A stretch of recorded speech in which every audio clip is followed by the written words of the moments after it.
প্রিয় দর্শক আসসালামু আলাইকুম। আমি আজকে আপনাদের ভিডিও করে দেখাবো যোগীর ভবন নামে একটি মন্দির। এই মন্দির বগুড়া জেলা কাহালু উপজেলা পাইকর ইউনিয়নের ভেতরে। এই যোগীর ভবন মন্দির দেখার আগে দেখেন এখানে একটা নোটিশ লেখা আছে বাংলা ইংরেজি দিয়ে। এখানে সরকারি পক্ষ থেকে এটা সাইনবোর্ড টাঙানো হয়েছে। প্রিয় দর্শক এইমাত্র যেটা দেখতে পাচ্ছেন এটাই মন্দির।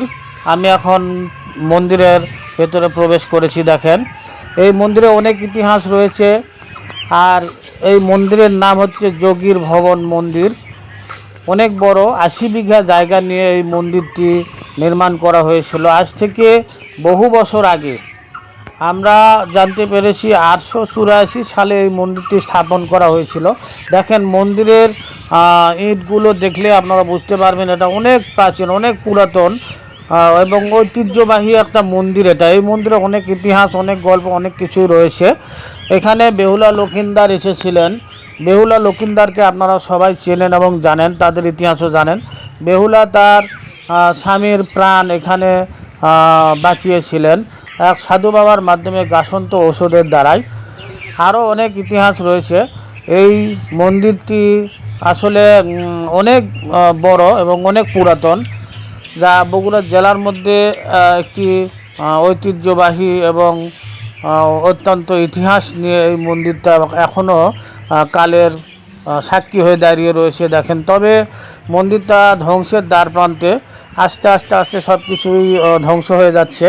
এটা আসলে দেখা খুব জরুরি, সরকারি পক্ষ থেকে সংস্কার করা এবং এগুলো চারিদিকে এরিয়া বাউন্ডারি করা দরকার।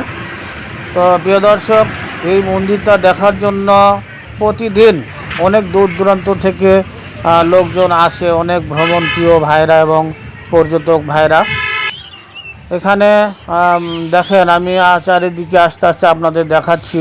বর্তমানে জঙ্গল দিয়ে ভরা, তো এখানে সংস্কারের অভাব। এই মন্দিরটা বগুড়া জেলা কাহালু উপজেলা পাইকর ইউনিয়নে, আমি আবারও বলছি, এবং অনেক পুরাতন, অনেক আগেকার। আর এই মন্দিরে অনেক ইতিহাস রয়েছে। আপনারা যারা দেখতে চান বা জানতে চান, আপনারা আমার এই ভিডিওর মাধ্যমে দেখতে পারেন, অথবা সরাসরি এসেও আপনারা এই মন্দিরটা দেখতে পারবেন। প্রিয় দর্শক, আমার এই ভিডিওটি কেমন লাগলো অবশ্যই লাইক কমেন্ট করে জানাবেন। সবাই ভালো থাকেন। খোদা হাফেজ।